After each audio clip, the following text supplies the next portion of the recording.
Kami ingin menyenangkan-Mu Tuhan. Melalui pujian kami hari ini, melalui sembah kami hari ini Tuhan. Mari Engkau hadir di tengah-tengah kita pada hari ini Tuhan. Haleluya Yesus.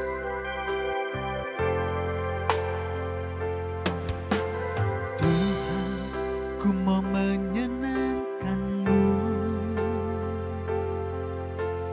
Tuhan, bentuklah hati ini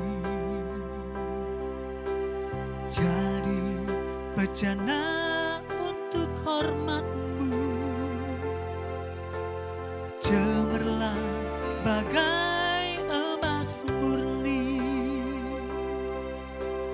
Tuhan, ku serahkan hatiku. Semua ku berikan padamu. Kuduskan hingga tulus selalu, agar aku menyenangkan-Mu. Menyenangkan-Mu, senangkan-Mu. Hanya itu kerinduanku. Menyenangkan-Mu, senangkan-Mu. Hanya itu kerinduanku.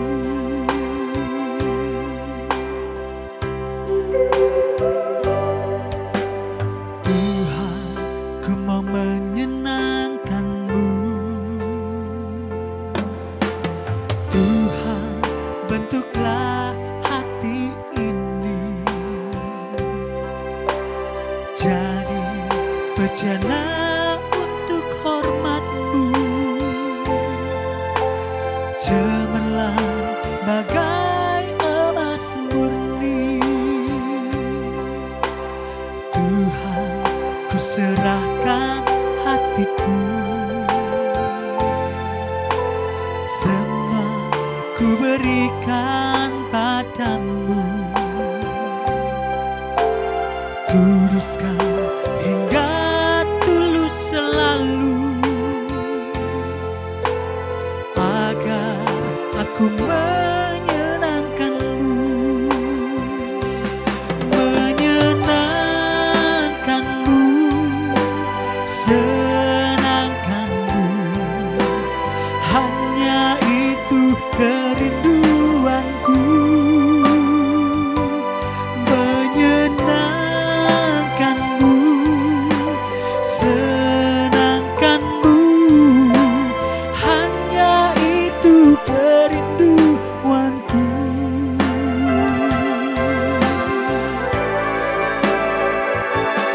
Menyenangkan-Mu, senangkan-Mu. Hanya itu kerinduanku. Menyenangkan-Mu, senangkan-Mu. Hanya itu kerinduanku. Hanya itu kerinduanku. Hanya itu kerinduanku.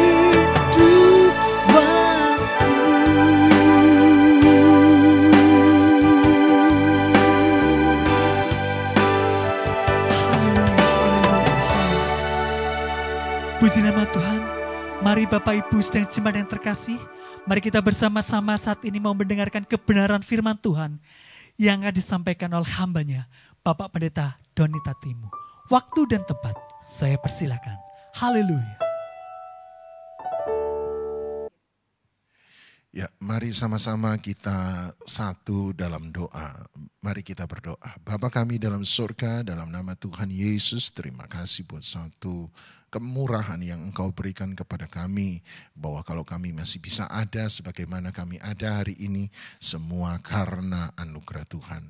Dan kembali lagi merayakan kehadiran-Mu di tengah-tengah kami. Kami beribadah walaupun secara online, kami percaya bahwa Tuhan tetap hadir di mana saja dalam persekutuan orang percaya. Oleh sebab itu jamah setiap kami, biarlah hadirat-Mu kami rasakan, biarlah berkat firman-Mu juga kami mengalami. Oleh sebab itu urapi setiap kami, sebab firman-Mu berkata urapan itulah yang mengajar, sehingga kami bisa memahami, kami mengerti, dan kami bisa melakukannya. Dalam nama Yesus kami sudah berdoa, haleluya, amin. Ya, selamat pagi kepada setiap jemaat dari Betani Sanggakala. Satu sukacita untuk memberkati Anda dengan kebenaran firman Tuhan. Hari ini saya mengajak Anda untuk melihat Matius 6 ayat 25 sampai ayat 34. Matius pasal 6 ayat 25 sampai ayat 34. Ayat terkenal tentang kekhawatiran. Ayat 25. Karena itu aku berkata kepadamu, janganlah khawatir akan hidupmu, akan apa yang hendak kamu makan atau minum. Janganlah khawatir pula akan tubuhmu, akan apa yang hendak kamu pakai. Bukankah hidup itu lebih penting daripada makanan, dan tubuh itu lebih penting daripada pakaian? Pandanglah burung-burung di langit yang tidak menabur dan tidak menuai, dan tidak mengumpulkan bekal dalam lumbung, namun diberi makan oleh Bapamu yang di sorga. Bukankah kamu jauh melebihi burung-burung itu? Siapakah di antara kamu yang karena kekhawatirannya dapat menambahkan sehasta saja pada jalan hidupnya? Dan mengapa kamu khawatir akan pakaian? Perhatikanlah bunga bakung di ladang yang tumbuh tanpa bekerja dan tanpa memintal. Namun aku berkata kepadamu, Salomo dalam segala kemegahannya pun tidak berpakaian seindah salah satu dari bunga itu. Jadi jika demikian Allah mendandani rumput di ladang yang hari ini ada dan besok dibuang ke dalam api, tidakkah Dia akan terlebih lagi mendandani kamu, hai orang yang kurang percaya? Ayat 31. Sebab itu janganlah kamu khawatir dan berkata, apakah yang akan kami makan? Apakah yang akan kami minum? Apakah yang akan kami pakai? Semua itu dicari oleh bangsa-bangsa yang tidak mengenal Allah, akan tetapi Bapamu yang di sorga tahu bahwa kamu memerlukan semuanya itu. Tetapi carilah dahulu kerajaan Allah dan kebenarannya, maka semuanya itu akan ditambahkan kepadamu. Sebab itu janganlah kamu khawatir akan hari besok, karena hari besok mempunyai kesusahannya sendiri. Kesusahan sehari cukuplah untuk sehari. Nah, hari ini saya mau bagikan pada Anda, sebenarnya judul khotbah saya 4 definisi atau 4 arti seseorang yang khawatir. Nah, dengan harapan kalau saya bisa memberikan kepada Anda, siapa sih orang khawatir? Bagaimana keadaan seseorang yang khawatir? Dengan harapan itu, kalau Anda sudah tahu, maka Anda bisa mengalahkan kekhawatiran dalam kehidupan Anda. Tidak perlu berlama-lama, mari kita langsung 4 definisi orang khawatir. Mari kita lihat sekali lagi sejauh mana kita bisa mengcover ini semua. Nomor 1, buat saya orang yang khawatir adalah orang yang salah memahami arti dan nilai kehidupannya. Sekali lagi, orang yang khawatir adalah orang yang salah mengerti arti dan nilai kehidupannya yang sesungguhnya.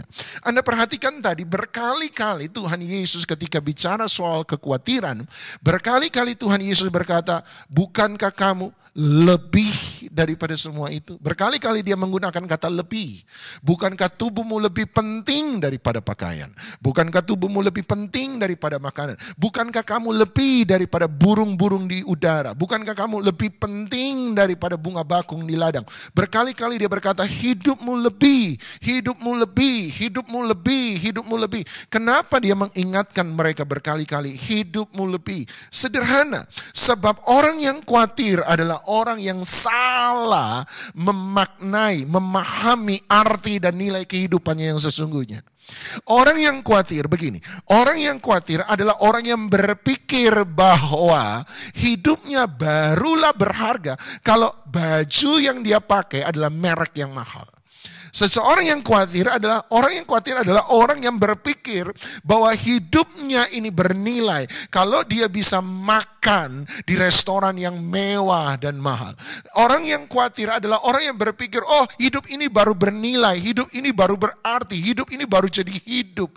Kamu baru jadi manusia kalau kita punya rumah yang mewah dan megah, atau kita mengendarai mobil yang mahal. Dalam hal ini Tuhan Yesus berkata, orang yang khawatir adalah orang yang meletakkan arti kehidupannya, makna kehidupannya kepada apa yang dia miliki, makan, minum, dan pakai. Sekali lagi, orang yang khawatir bagi Tuhan Yesus adalah orang yang berpikir bahwa hidupnya berharga karena kepemilikan yang dia punyai. Kalau begitu, bagaimana seharusnya, apa makna hidup manusia sesungguhnya, arti hidup manusia sesungguhnya? Perhatikan apa yang Tuhan Yesus katakan. Dia berkata begini, menarik sekali. Solusi Tuhan Yesus terhadap kekhawatiran, dia berkata, pandanglah. Pandanglah apa? Burung di langit. Nah, pertanyaannya adalah, kalau begitu kita harus mulai bisa membedakan, apa dong perbedaan antara saya, manusia ciptaan Tuhan, dengan burung di langit yang juga sama-sama ciptaan Tuhan. Anda bilang beda spesies, Pak. Betul, beda spesies. Mereka binatang, ya binatang, dia burung, saya juga manusia, beda spesies. Betul. Tetapi apa yang membuat manusia menjadi makhluk ciptaan Tuhan yang lebih mulia daripada binatang? Itu maksud saya. Ketika Tuhan Yesus berkata, perhatikan solusinya. Dia berkata, lihatlah, lihat apa? Bunga bakung di ladang. Kita harus mulai bertanya, apa yang membuat bunga bakung di ladang itu berbeda dengan kita? Sebab Tuhan Yesus berkata, mereka saja, tumbuh-tumbuhan dan binatang dipelihara Tuhan, masakan tidak kamu? Sebab kamu lebih dari mereka. Artinya, apa yang membuat saya lebih daripada binatang? Apa yang membuat saya manusia lebih daripada tumbuh-tumbuhan? Hal ini hanya bisa dijawab oleh Kejadian 1 ayat 26 dan 28, di mana Tuhan, Kejadian 2 ayat 2 sampai 5, di mana Tuhan menunjukkan bahwa Dia menciptakan manusia dengan sebuah tujuan ilahi. Itu yang membuat kita berbeda. Kita menjadi makhluk ciptaan yang mulia sebab Dia memberi kepada kita zat ilahinya, rohnya kepada kita, sehingga kita jadi makhluk yang hidup. Dan kepada kita yang punya roh yang ilahi itu, Dia menyuruh kita untuk melakukan tujuan ilahi. Dia memberikan kepada kita tugas yang membuat Anda dan saya berbeda, sebab kita punya fungsi yang berbeda dengan binatang. Sekali lagi, berarti nilai hidup seseorang tidak diletakkan kepada kepemilikan, tetapi nilai hidup seseorang harus diletakkan kepada fungsi. Kalau Anda meletakkan nilai hidup Anda pada kepemilikan, ketika apa yang kita miliki terancam hilang, maka Anda akan khawatir. Tetapi ketika Anda melihat pada fungsi, maka Anda belajar menghidupi sebuah kehidupan menang atas kekhawatiran. Menarik kalau Anda bandingkan Matius 6 dan Matius 25. Kenapa membandingkan Matius 6 dan Matius 25? Sebab dalam Matius 6 dan Matius 25 sama-sama bicara tentang makan, minum, dan pakai. Dalam Matius 6 tadi kita sudah baca, Dia menegur mereka yang khawatir sebab mereka meletakkan arti hidup pada apa yang mereka makan, minum, dan pakai. Tetapi dalam Matius 25, Anda mungkin masih ingat, di penghakiman terakhir, perhatikan, standar Tuhan terhadap penghakiman terakhir, halo, standar Tuhan terhadap penghakiman terakhir, Dia bertanya pertanyaan ini. Ini standar penghakimannya loh. Ini tujuan segala-galanya loh dari kehidupan manusia. Dia bertanya, waktu aku lapar, apakah engkau memberi aku makan?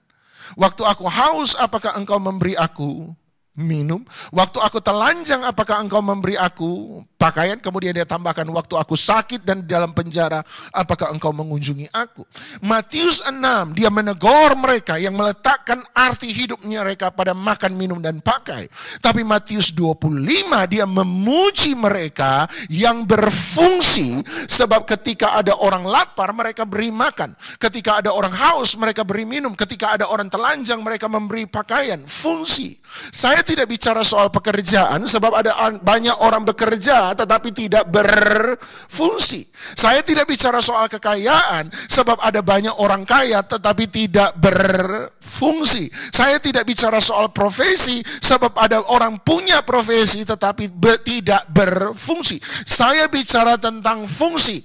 Orang yang tidak khawatir adalah orang yang memandang pada tujuan ilahi dan bukan kepada kepemilikan yang dia miliki hari itu. Oleh sebab itu kalau kita mau belajar keluar dari kekhawatiran, belajar lihat apa yang harus saya kerjakan. Waktu orang lagi susah, biasanya teman-teman bilang apa? Kamu harus cari kesibukan. Tapi kali ini Tuhan tidak bicara tentang kesibukan duniawi. Sebab kesibukan duniawi juga tidak bisa menyelesaikan persoalan kekhawatiran. Tetapi yang Tuhan maksudkan adalah fungsi. Jadilah berkat dimanapun Anda berada. Mereka yang lapar, beri makan. Mereka yang haus, beri minum. Mereka yang tidak punya pakaian, beri pakaian. Berfungsi. Yang kedua, orang yang khawatir adalah orang yang bukan hanya salah menaruh arti hidup, tapi orang yang khawatir adalah orang yang salah dalam memandang. Sekali lagi, orang yang khawatir adalah orang yang salah dalam memandang. Perhatikan solusi Tuhan Yesus terhadap kekhawatiran. Dia berkata apa? Pandanglah. Kenapa dia menyuruh orang untuk mengubah pandangannya, arah pandangannya? Sederhana. Sebab persoalan kekhawatiran adalah persoalan cara pandang. Garis bawahi. Persoalan kekhawatiran adalah persoalan cara berpikir. Kekhawatiran itu selalu ada dalam pikiran Anda. Cara pandang Anda. Kekhawatiran bukan muncul dari sebuah keadaan. Kekhawatiran selalu muncul dari sebuah pemikiran. Itu sebabnya dia berkata, pandanglah, robah cara pandang. Sebab cara pandang kita adalah sumber dari semua tindakan kita. Sekali lagi, cara pandang Anda dan saya adalah sumber dari semua perbuatan Anda dan saya. Bapak A punya masalah yang sama dengan Bapak B. Tetapi respon Bapak A berbeda dengan respon Bapak B. Kok bisa? Jawaban sederhana adalah sebab cara berpikir Bapak A berbeda dengan cara berpikir Bapak B. Anda boleh bicara 100 jemaat misalnya, ada 100 jemaat, dengar khotbah yang sama, dari pendeta yang sama, di ibadah yang sama, nyanyi lagu yang sama, dari WL yang sama, dari pemain musik yang sama, tapi waktu pulang ibadah 100 jemaat dalam ibadah yang sama, pulang dengan 100 pemikiran yang berbeda. 100 pertumbuhan rohani yang berbeda. Kenapa si A pertumbuhan rohaninya cepat? Kenapa si C pertumbuhan rohaninya lambat? Sederhana, sebab cara berpikir mereka berbeda. Mengapa tindakan seseorang itu berbeda dengan tindakan orang lain? Sebab cara berpikir mereka berbeda. Makanya ketika Alkitab bicara soal pertobatan, bahasa Yunaninya metanoia. Metanoia tidak menunjukkan pada perubahan perilaku. Metanoia menunjukkan pada perubahan cara berpikir. Sebab kalau cara berpikirmu berubah, maka perilakumu pasti akan berubah.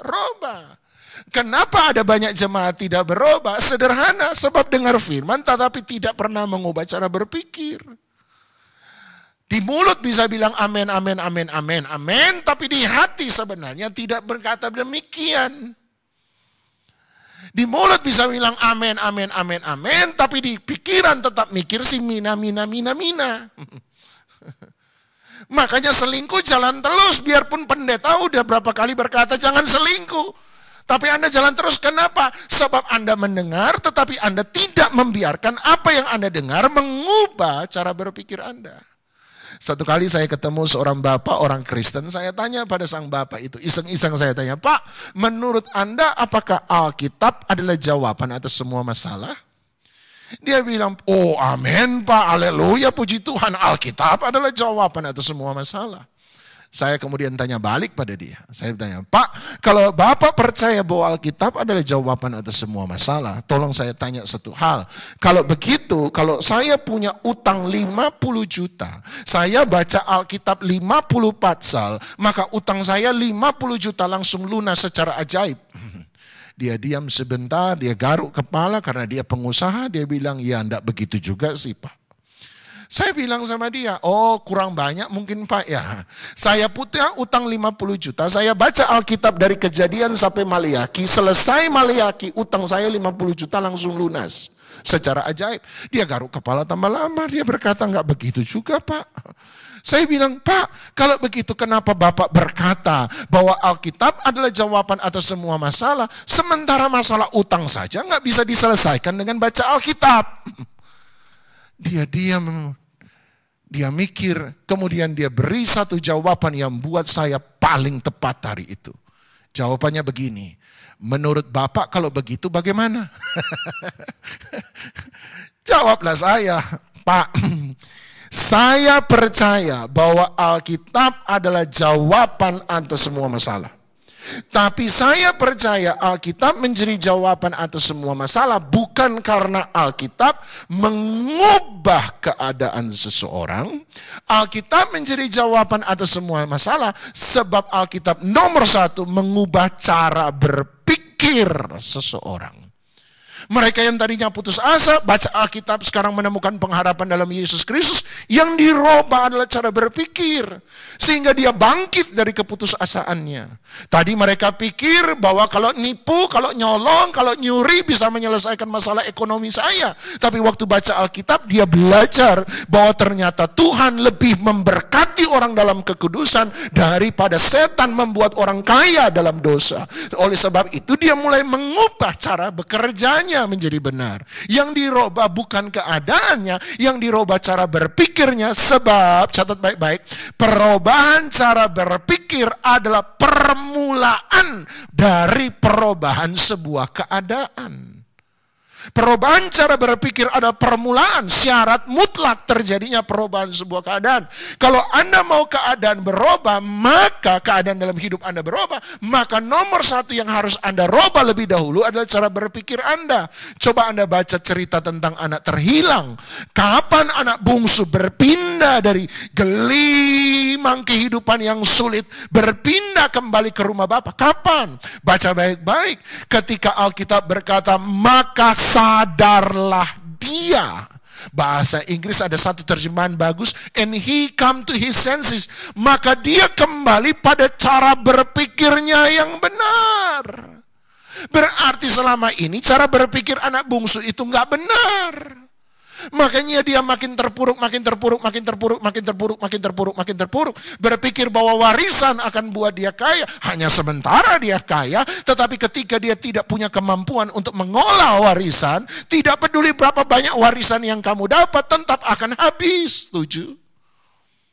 Sebab kalau berpikir, cara berpikirmu nggak berubah, nggak peduli berapa banyak uang yang kamu terima, toh tetap akan habis. Sebab cara berpikirnya nggak pernah berubah. Nggak peduli berapa kali Tuhan tolong Anda, tetapi selama cara berpikir nggak pernah berubah, masalah akan tetap datang terus. Halo? Sementara senang lepas dari keadaan masalah, tetapi selama cara berpikir nggak pernah berubah, Anda akan terus terpuruk dan makin terpuruk dan makin terpuruk. Kapan dia berubah? Kapan dia naik dari kandang babi kembali ke rumah Bapa? Alkitab berkata, dan dia kembali sadar. Berarti selama ini cara berpikirnya sakit, tidak sehat. Selama ini cara berpikirnya bengkok, nggak pernah lurus. Tapi ketika cara berpikirnya kembali lurus, cara berpikirnya kembali sehat, cara berpikirnya kembali benar, hidupnya kembali menjadi benar. Anda mau berpindah dari, mohon maaf istilah tadi, kandang babi kembali ke rumah Bapa? Belajar untuk mengubah cara berpikirmu. Kekhawatiran adalah persoalan cara berpikir. Kegagalan kami hamba Tuhan bukan kegagalan mengubah kelakuan Anda. Kegagalan kami hamba Tuhan adalah kegagalan meyakinkan Anda bahwa cara berpikirmu selama ini salah. Kegagalan Anda dalam hal firman bukan gagal mendengar firman, tapi gagal mengizinkan firman mengubah Anda. Oleh sebab itu jangan khawatir. Gimana caranya Pak? Rubah cara berpikir kita. Rubah cara melihat kita. Makanya Tuhan Yesus berkata mengucap syukur. Kenapa saya harus mengucap syukur? Bukankah mengucap syukur adalah mengganti cara melihat kita, mengganti cara berpikir kita? Waktu Yesus dihadapkan dengan 5.000 orang, semua lapar. Orang lapar kan bahaya Bapak Ibu. Bisa terjadi demo besar-besaran ketika rakyat lapar, setuju? Pemerintah bisa berguling karena rakyat lapar. 5.000 laki-laki lapar, bahaya itu. Yang mereka punya hanya 5 ketur roti 2 ekor ikan. Bagaimana bisa membuat 5 ketur roti 2 ekor ikan memberi makan 5.000 orang? Yesus mengubah cara berpikir.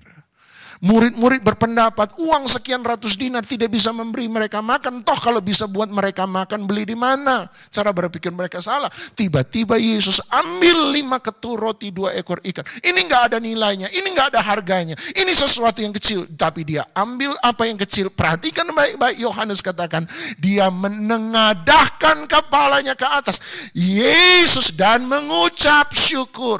Mengucap syukur adalah belajar mengalihkan pandangan kita dari masalah, angkat ke atas, pandang pada Dia yang sanggup untuk menyelesaikan semua masalah.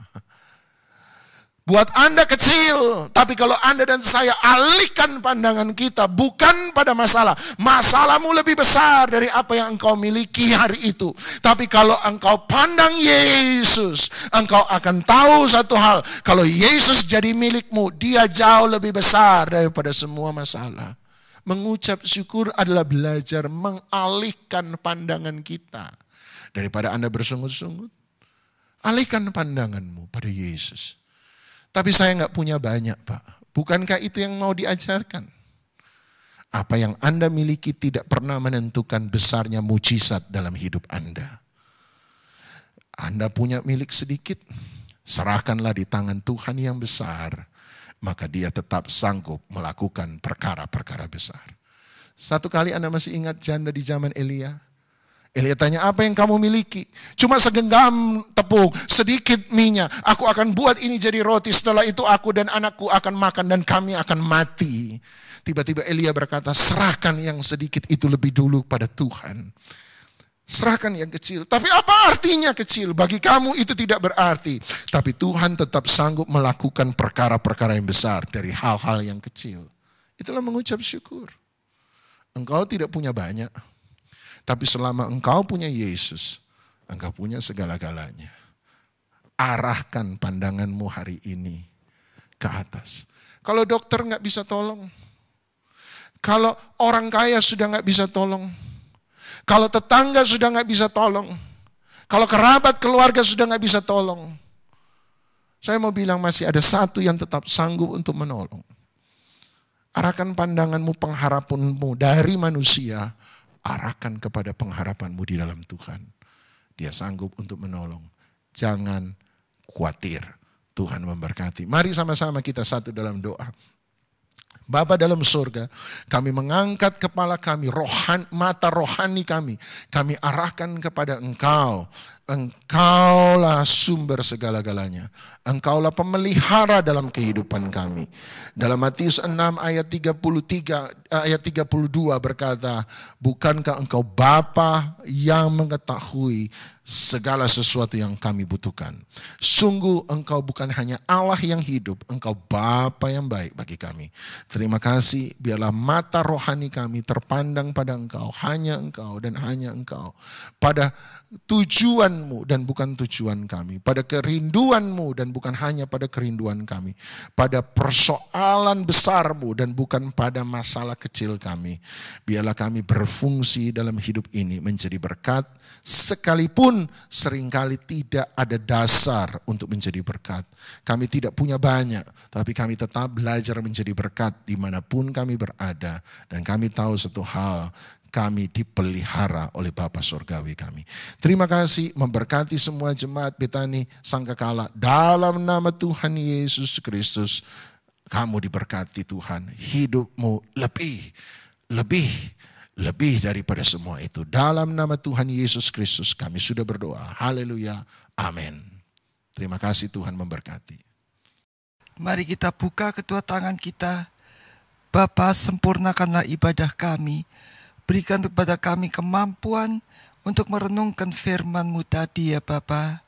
sidang jemaat yang dicintai oleh Tuhan, lakukan firman Tuhan dan terimalah berkat di dalam nama Bapa, Putra, dan Roh Kudus, dalam nama Tuhan Yesus Kristus, dari sekarang sampai Maranatha. Tuhan Yesus datang untuk 2 kalinya. Yang percaya, mari kita sama-sama katakan amin. Tuhan Yesus memberkati. Sampai ketemu di minggu depan pada jam yang sama. Amin.